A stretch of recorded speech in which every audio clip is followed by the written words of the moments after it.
जी देखिए, इसमें पहली बात जब ये वक़ूआ इंसिडेंट रिपोर्ट हुआ पुलिस को, तो कानूनन पुलिस को फिलफौर चाहिए था कि एफआईआर लॉन्च होनी चाहिए। हमने इंतहाई तरद्दुद से सर्विसेज़ हॉस्पिटल से इनका मेडिकल करवाया, लेकिन पुलिस ने इंतहाई जद्दोजहद के बाद बहुत मुज़ाहमत का हमें सामना करना पड़ा और ऑफ़ेंस इसमें ऐड हुआ जो 354 है और 506 भी है। अब 354 जो पीपीसी है, जो ताज़ीरात पाकिस्तान का ऑफेंस है, वो किसी खातून की मॉडेस्टी या उसको आउटरेज करने के डोमेन में आता है। यहाँ तो देखें एक इंतहाई अंदोनाक वाक़या है, किस बर्बरियत और किस दरिंदगी का मुज़ाहरा करते हुए हारिस ने जो है अपनी शरीके हयात पे, जो कि उनके 2 बच्चों की माँ भी हैं और उनके तमाम मामलात में उनकी मुआवनत भी करती आई हैं, उनको माली तौर पे भी उनको सपोर्ट करती आई। लेकिन जिस बेईमाना तरीके से उनके साथ तशद्दुद किया, उनको सड़क पे घसीटा, उनके चेहरे पे ज़ख्म आए, उनके बाल तक जो है वो नोचे। तो देखिए इसके बावजूद पुलिस ने बहुत ज़्यादा मुज़ाहमत का हमें सामना करना पड़ा। लेकिन बहरकैफ एफआईआर हुई, उस एफआईआर होने के बावजूद भी जो पुलिस का हमारे साथ रवैया है, मेरी मुवक्किला के साथ रवैया है, वो मैं समझता हूँ ना तो कानून और ना ही आइन उसका मुतकाज़ी है। आसिम मुमताज साहब, मैं आपसे ये जानना चाहूंगा बुनियादी वजह क्या बनी थी आज इस झगड़े की और इस तशद्दुद की? देखिए, ये वजह तो मैं बड़े यकीन से कह सकता हूँ, इस मुआशरे में बदकिस्मती से जिस मुआशरे में हम रहते हैं, खातून को हमेशा एक मौका जाना गया है और जब कभी हमें उसकी ज़रूरत है तो हम समझते हैं कि वो हमारे लिए हाज़िर खिदमत हो और जब नहीं है तो हम उसे दरिंदगी का निशाना बनाते हैं। इस केस के हक़ाइक़ को अगर आप देखिए तो यहाँ ये एक इंतहाई खूबसूरत केस है अपने हक़ाइक़ के लिहाज से कि जहाँ इन्हीं खातून से ही पैसे भी लिए गए, इनकी वालिदा से जो विरासत की रकम आई, इनके शौहर नामदार ने वो रकम इस्तेमाल की और जब वो रकम का तकाज़ा वो करती हैं तो फिर उनके साथ दरिंदगी का मुज़ाहरा किया जाता है और वो कहते हैं कि मुझसे आप क्यों मुतकाज़ी हैं कि मैं क्यों आपको हिसाब दूँ? मैं इस वजह से कि मैं मर्द हूँ, मैं शौहर हूँ और मैं आपको जवाबदेह नहीं। इससे पहले भी बसा औक़ात इसकी मिसालें आ चुकी हैं और इनको इस दरिंदगी का सामना पहले भी था। लेकिन मशरक़ी रिवायात को मद्देनज़र रखते हुए और अपनी जो औलाद है उसको देखते हुए उन्होंने सोचा कि मैं अपना घर जो है गुज़र बसर करूँ।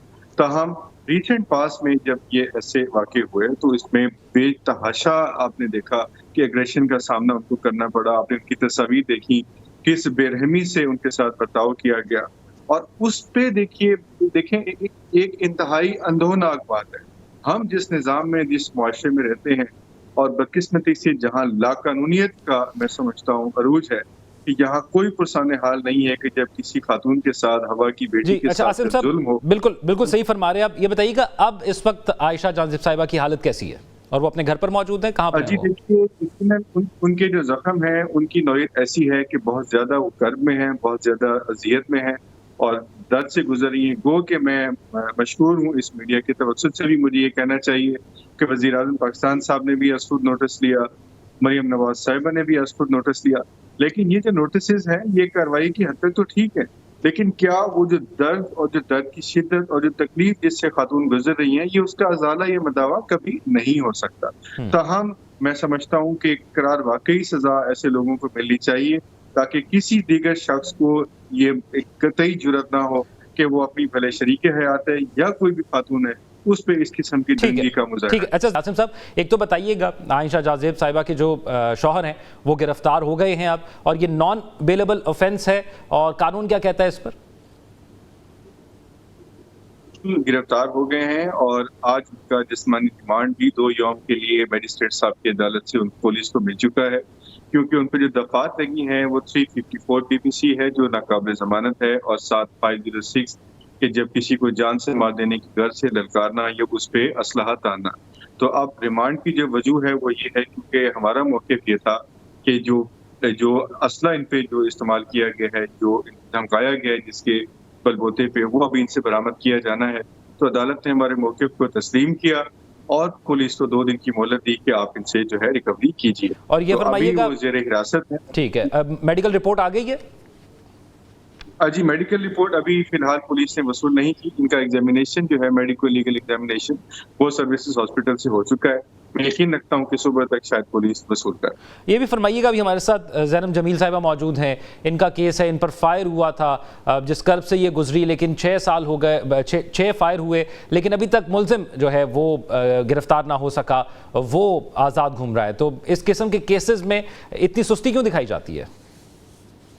देखिए, इसके बहुत से मुहर्रिकात हैं। अब मैं मोहतरमा के केस के हक़ाइक़ से तो बहुत ज़्यादा वाकिफ़ नहीं हूँ, ताहम मैं कानूनी नुक्ते पे आपको आगाह कर सकता हूँ कि अगर एफ़आईआर हो चुकी है और पुलिस को वो शख्स मतलूब है, तो उसके गिरफ्तार ना होने की 2 बुनियादी वजूहात हो सकती हैं।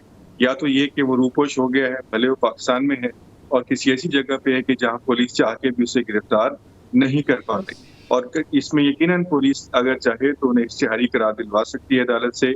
उनके तमाम असासजात, उनका मोबाइल नंबर, उनकी सिम, उनका शनाख्ती कार्ड, उनका पासपोर्ट ब्लॉक हो सकता है।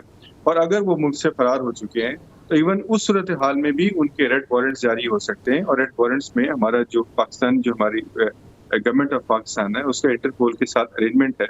और अगर वो किसी ऐसे ठीक है, मुल्क में क़याम पज़ीर है, यानी इन मामलात को बेहतर तरीके से देखना चाहिए। लास्ट फ्यू सेकंड ज़ैनब साहिबा, आप कुछ कहना चाहें, कुछ अपील करना चाहें?